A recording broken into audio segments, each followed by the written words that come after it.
Alors, nous allons revenir sur le quadrilatère particulier en nous demandant que manque-t-il à un rectangle et à un losange pour être un carré. Quelles conditions manque-t-il à ces deux quadrilatères particuliers? Donc, si on a par exemple le rectangle, on sait déjà que les côtés opposés ont la même longueur 2 à 2.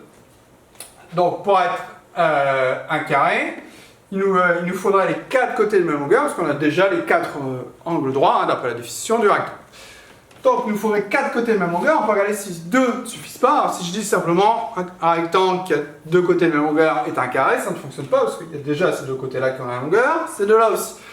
Par contre, si j'ai ces 2 côtés-là qui ont la même longueur, on va avoir donc, dans ce cas-là les 4 qui ont la même longueur. Ces 2 côtés sont des côtés consécutifs qui se suivent, c'est pareil ici, ici et là. Dans ce cas-là, si on regarde, imaginons, on va essayer de faire en sorte, bon, c'est approximatif, mais d'avoir les côtés de même longueur. Dans ce cas-là, les 4 ont la même longueur et on aura un carré. Donc un rectangle qui a ses côtés consécutifs de même longueur, dans ce cas-là, c'est un carré. On se pose la même question pour le losange. Donc là, on était sur le rectangle. Si on prend un losange, quelles conditions manque-t-il? Un losange a déjà 4 côtés de même longueur, donc il lui manque les angles droits. Est-ce qu'il faut un angle droit, 2 angles droits, 3 angles droits ou les 4? Ici, je vais faire en sorte que cet angle soit droit. Alors, bien sûr, c'est approximativement, on est en train d'expérimenter, d'essayer de deviner. Donc là, par exemple, j'ai 44 degrés.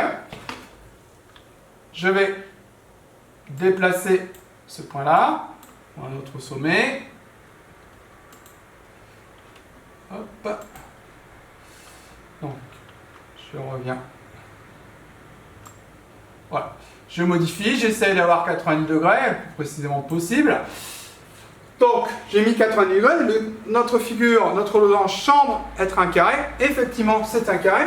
On sait déjà que les côtés opposés sont parallèles. Si ici j'ai un angle droit, dans ce cas-là, je vais avoir 2 parallèles. Une troisième droite qui est perpendiculaire à l'une, elle va être perpendiculaire à l'autre, donc j'aurai un angle droit ici. De la même manière, comme les côtés opposés sont parallèles, si j'ai un angle droit là, cette troisième droite va être perpendiculaire à celle-ci et donc aussi à celle-ci. Donc j'aurai un angle droit. Donc en fait, un losange qui a un angle droit va nécessairement avoir 4 angles droits, d'après la propriété sur droite parallèle et perpendiculaire, ce que l'on savait déjà.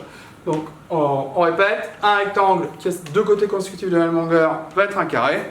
Un losange qui a un angle droit va être un carré également. Si un quadrilatère est un losange, a un angle droit, alors c'est un carré. Un seul angle droit suffit pour avoir les 4. Voilà.